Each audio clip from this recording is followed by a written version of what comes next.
Boa noite. Boa noite.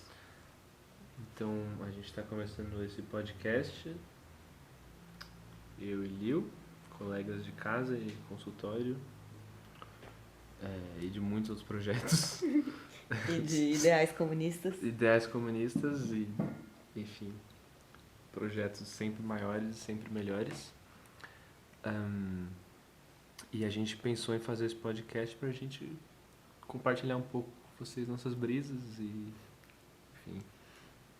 Exato. E estabelecer uma conversa e um debate com mais pessoas que estejam pesquisando e pensando sobre alguns dos temas com a gente. Sim, hoje nossa proposta inicial então é falar sobre o que faz um terapeuta. E aí veio a questão já. A gente tá O que falando você quer dizer? o que se pretende com isso. A gente está perguntando quais são as características ou quais são os processos que tornam uma pessoa um terapeuta, ou estamos perguntando o que faz um terapeuta, quais são os seus fazeres, qual que é seu trabalho, o que é uma terapia. Acho que são duas perguntas muito diferentes, mas muito próximas também, né? E muito necessárias de se pensar quando você toma a decisão de ser terapeuta, né? Sim, eu lembro alguém me falou, eu li em algum lugar, que o artista tem que estar sempre se perguntando se ele é realmente um artista. Que é a única profissão em que o sujeito tem que estar sempre se questionando se ele realmente é aquilo que ele diz ser. Mas eu acho que o terapeuta também. Ele tem sempre que se perguntar se ele está sendo terapeuta ou, no mínimo, terapêutico naquilo que ele está fazendo. Acho que é um tipo de profissão que você nunca se torna completo no seu fazer. Talvez. Porque no fundo a gente nunca é terapeuta. A gente sempre tá sendo. Porque se a gente já fosse, a gente não precisava ser. Falei heideggerianês aqui, mas... Você falou, baixou um fenô. Baixei aqui, incorporei. Mas o que eu quero dizer é que...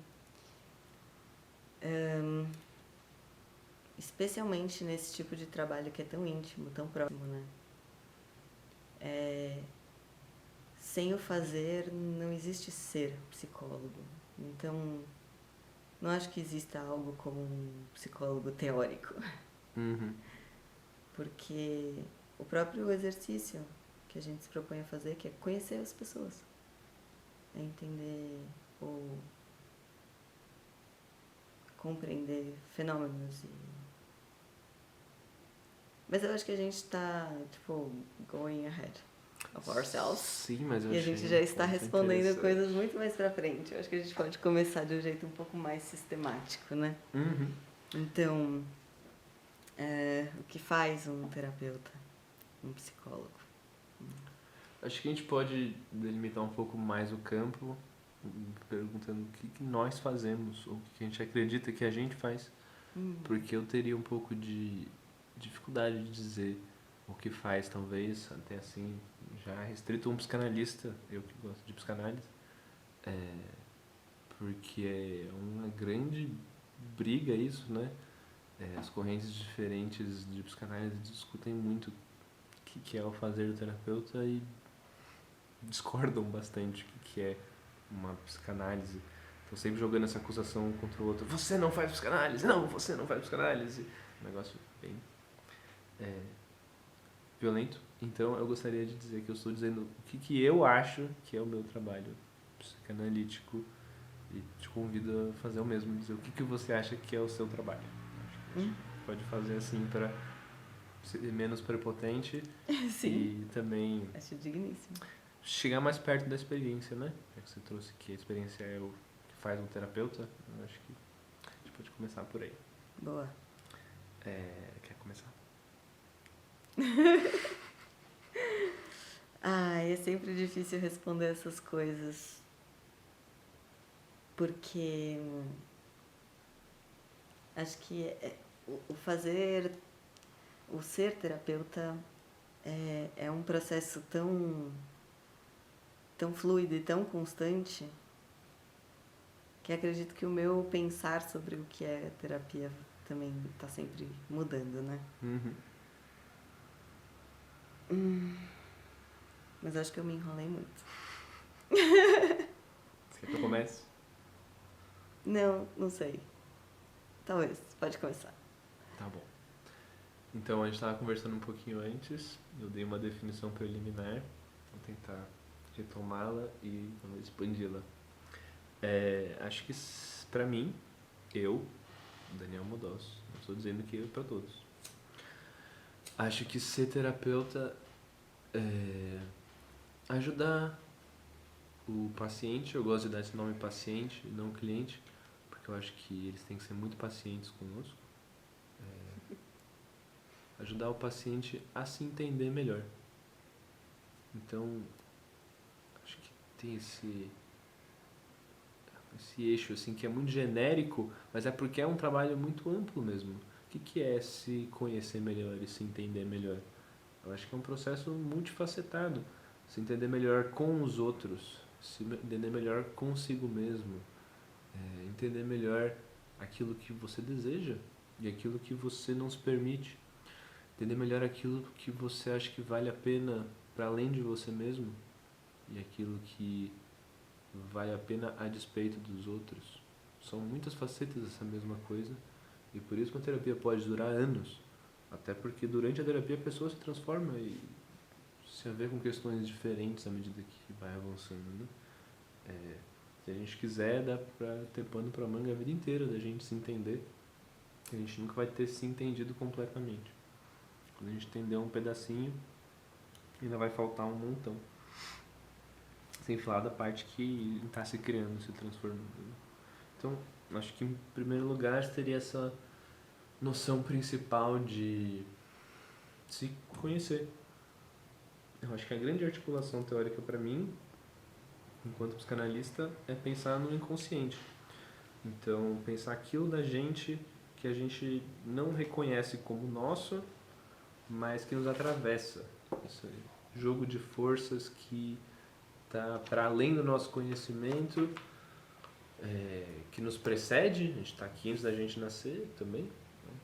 Mas que depois que a gente chegou aqui faz com que nós sejamos quem somos, né? Nossa criação, nossas memórias, nossas dificuldades, nossas conquistas também, que ficam ali no nosso passado às vezes escondidas ou esquecidas e que determinam o nosso comportamento de maneira às vezes muito forte e muito imperceptível, né? Então acho que esse grande articulador teórico para mim seria o inconsciente. Então o trabalho de se entender é o trabalho de tornar aquilo que está inconsciente consciente. Só que isso não basta, né? Então essa primeira definição tem que ser aprofundada. A ideia de tornar algo inconsciente consciente, a ideia de fazer a pessoa se entender melhor, tem que passar em algum grau pela vivência. Acho que isso é um ponto importante. Porque não se trata de um processo teórico, porque então bastaria ler um livro de psicanálise, bastaria ler um livro de fenomenologia, um livro de neurociências e o sujeito se conheceria melhor, né? Acho que esse é o grande problema da autoajuda, que ela pode até dar algumas ferramentas para a pessoa se entender melhor e viver melhor, mas ela não consegue criar uma vivência singular. Cada pessoa é única. E esse é o ponto mais bonito para mim da terapia, que é aquilo que é criado em conjunto com o terapeuta, também vai ter a ver com todas as outras facetas da vida da pessoa. E poder viver isso junto com o paciente e entender isso junto com ele, ali ao vivo em cores, é a coisa mais mágica do negócio, assim. E talvez a mais importante. Então acho que uma sessão de terapia tem que ser viva. O terapeuta tem que ter uma linguagem poética, tem que se permitir sonhar, se entregar e se abrir para esse novo que às vezes nem o terapeuta ainda reconheceu, né? Não é só que o paciente vem e você entende uma coisa sobre ele que ele não sabe. Às vezes vocês entendem juntos, às vezes a pessoa que entende primeiro te conta e você fica surpreso. Acho que essa vivência de abertura para o novo, para o desconhecido, é muito fundamental para fazer um bom trabalho terapêutico.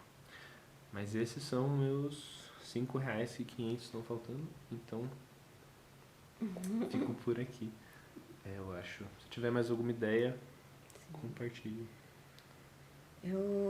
Nossa, eu acho que eu não consigo discordar de nada do que você falou sobre o exercício e sobre a importância de promover experiências únicas, né? Eu acho que, né, a gente vai discordar em algumas bases aí, como a questão do inconsciente, mas a gente não tá falando sobre teoria hoje, então... E na real eu acho que isso é parte bonita do que nos une no nosso projeto dos psicolegas. Que é isso, né? A gente pode estar partindo de lugares diferentes, mas existe uma ética que nos caracteriza enquanto terapeutas. Uhum. E eu gosto dessa ética que você propõe. É isso. Porque elas são múltiplas também, né? Sim. Sim. Mas aí eu fico pensando, eu sempre, né, volto para um pensamento que eu tenho sobre qual é a diferença do terapeuta e de qualquer outra pessoa da sua vida, né? E eu acho que muitas pessoas argumentam que é porque é uma relação profissional, algumas pessoas argumentam que aquela pessoa não sabe do resto da sua vida, né? Ela só vai saber pela sua versão. Uhum. Então...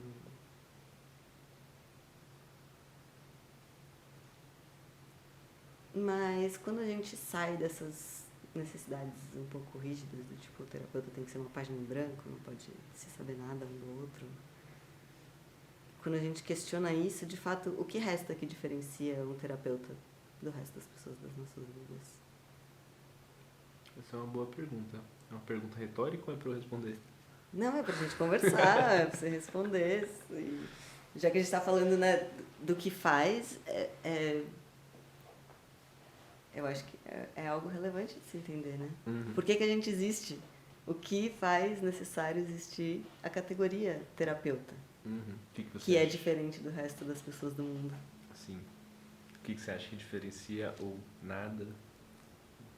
Qual que é a sua opinião?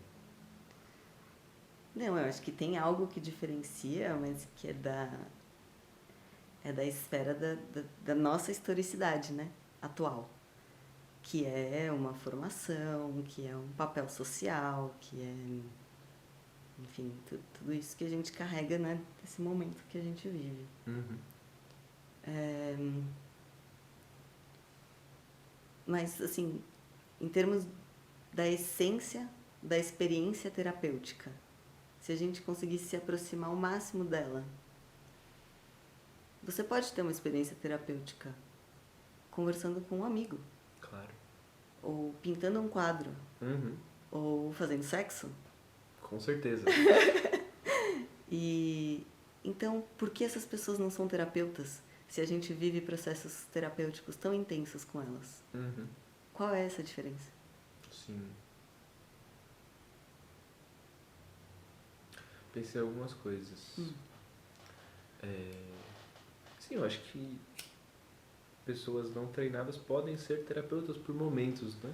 E a gente pode ter vivências terapêuticas com a arte, com acho que momentos de entrega a esse desconhecido, né? Essa coisa que está além do que a gente cotidianamente experimenta, geralmente. Então pensando nisso, eu lembrei de um texto que eu estava lendo essa semana, livro de psicopatologia fundamental, e ele falava sobre como o trabalho do terapeuta é um trabalho com o pathos, né? Ou seja, aquilo que acontece volta a acontecer do ponto de vista daquele com quem acontece. Destrinchar essa definição seria aquilo que nos atravessa, aquilo que nos toma.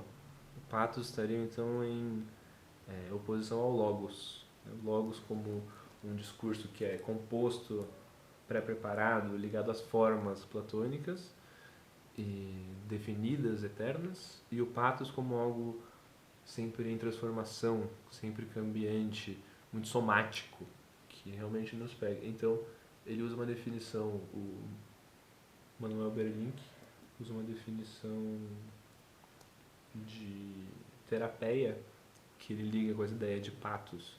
Ele fala toda a terapia, desde Aristóteles, tem a ver com ouvir um patos, deixar falar um patos, que seria no corpo, na doença, ou na fala, né? Por isso que ele defende a ideia de uma psicopatologia. Então, patos logos, falar sobre essa coisa que nos atravessa. Então, acho que a gente poder ser atravessado por essas forças externas que nós não compreendemos é muito terapêutico. Catarse é um termo que vem das tragédias gregas também. Catarse quer dizer purificação. Então, a gente ter uma catarse, ter uma experiência terapêutica de liberação, pode acontecer no nosso cotidiano, não precisa ser uma coisa que acontece num divã. Mas acho que a grande diferença do terapeuta que é terapeuta sempre e da coisa que é terapêutica ou da pessoa que tem uma função terapêutica é, de novo, a ética. Acho que,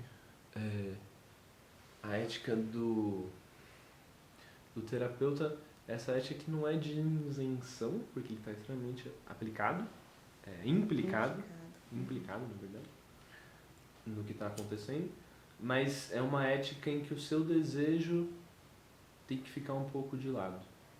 Não totalmente, porque precisa ter o desejo de ser terapeuta, né?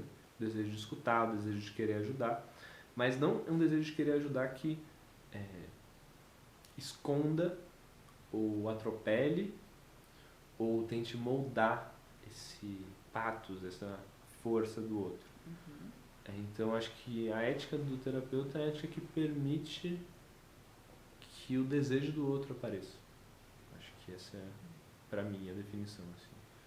Que um amigo pode te ouvir de maneira terapêutica, mas é muito difícil para ele que não foi treinado ou que está preocupado com você, porque ele te ama, ele gosta de você, não colocar os desejos dele na sua história, né?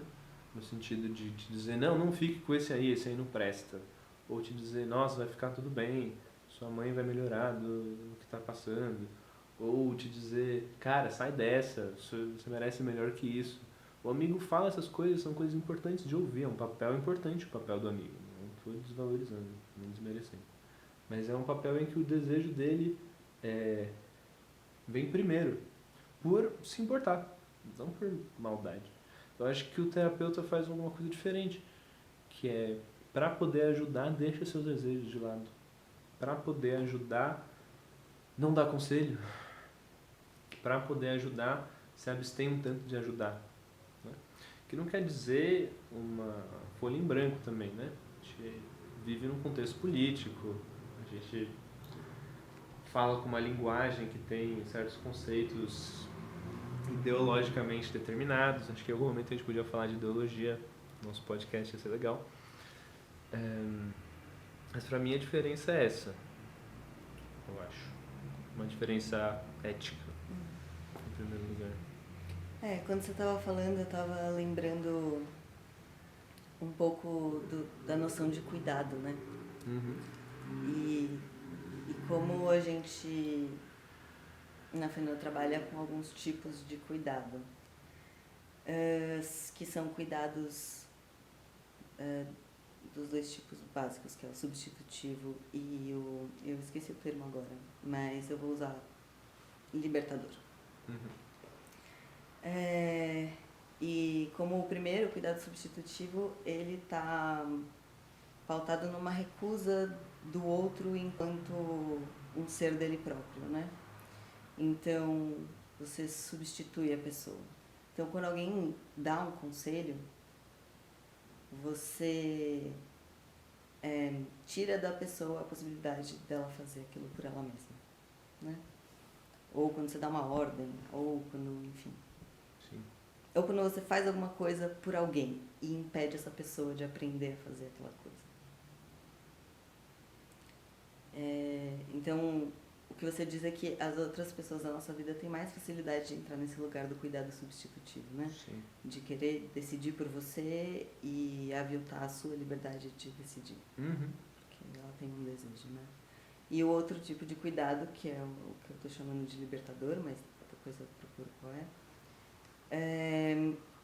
aquele cuidado que você possibilita possibilidades do outro, mesmo que essas possibilidades sejam desagradáveis para você, ou difíceis de lidar, ou que você julgue moralmente, enfim.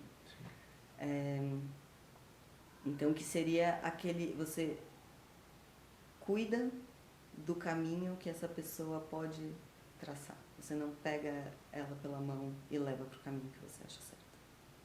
Sim. Mas eu acho que também a questão da técnica, né? Você fala do treinamento. Essa é a palavra. Sim. A pessoa não treinada, né? E eu não estou negando, né, que isso não seja algo que eu observo no mundo.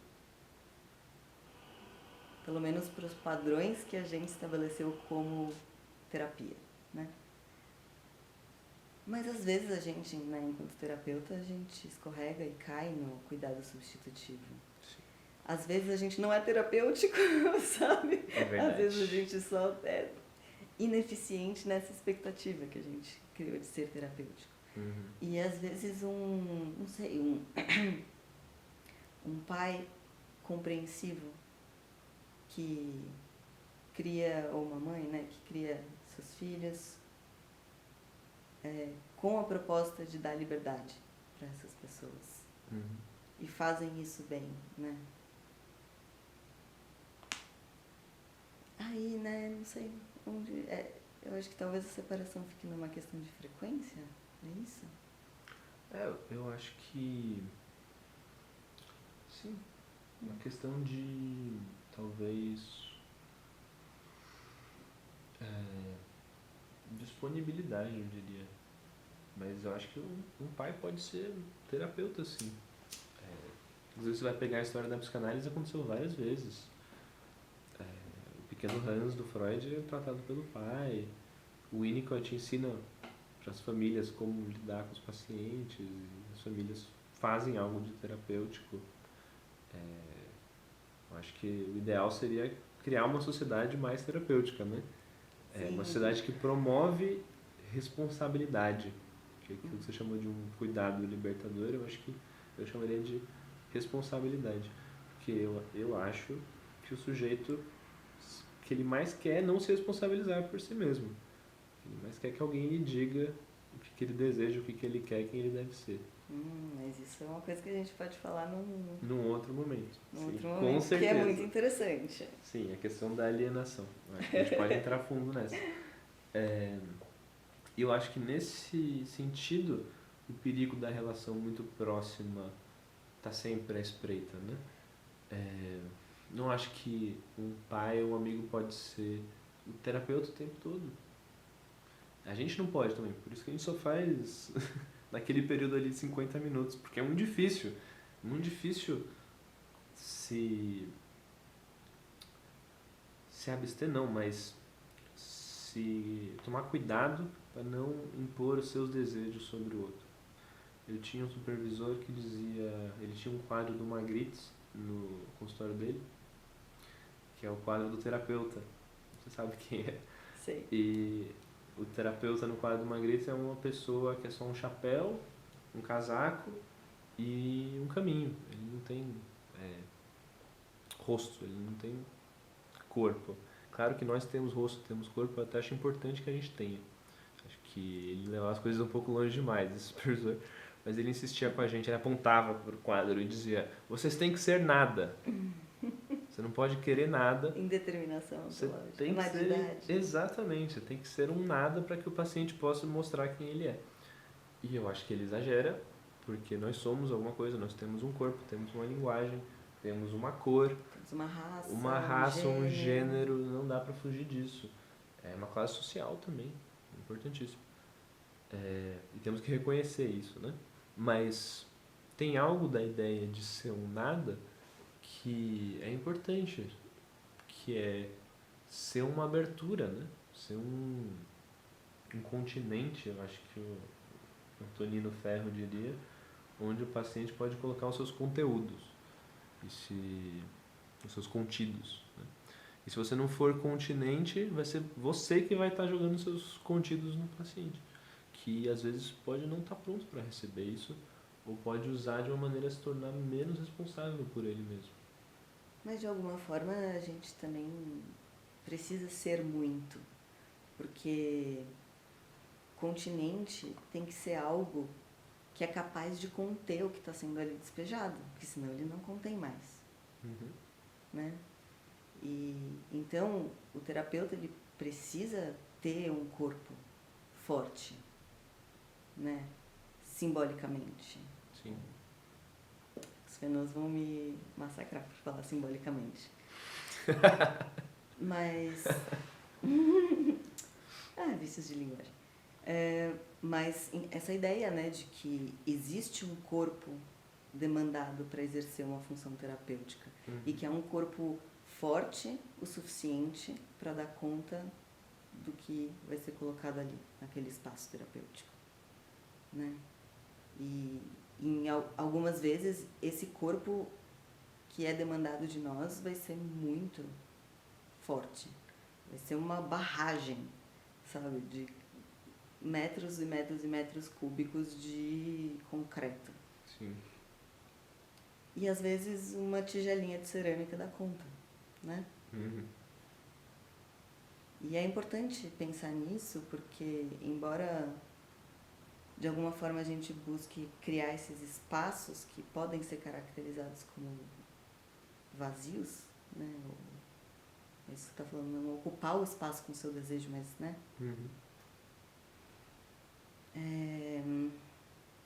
Eu perdi, o que eu tava? Eu acho que é isso, eu concordo com você. A corporeidade ela é uma qualidade, ela não é uma ausência de qualidade. E a gente tem que ser um corpo continente, né? Fazer uma escuta que seja implicada inteira com o corpo também, né? Sim.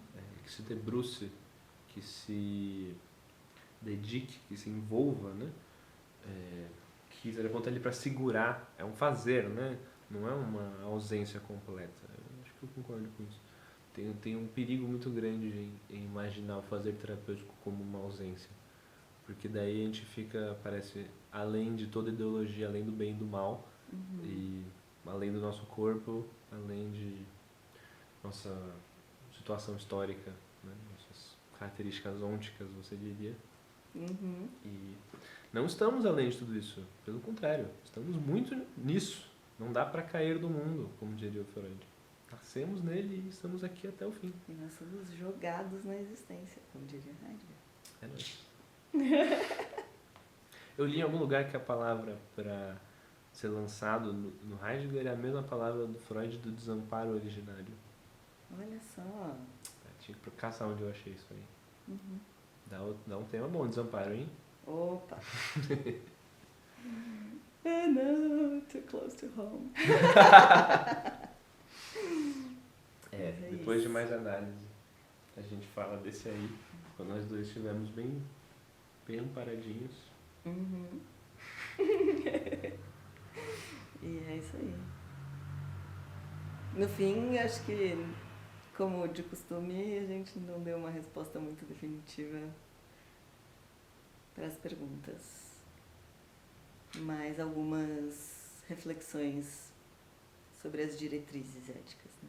Não o que ela é, mas onde ela almeja chegar. Sim.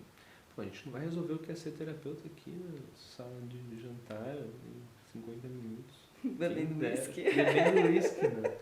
Quem dera, né? Algum dia a gente chega lá, pô, mas por hora tá bom. Por hora tá bom. É isso aí. Nos sigam nas redes. Sigam nós no Instagram. Mandem mensagens. Falem se a gente tá falando muita merda. Sim, falem mal.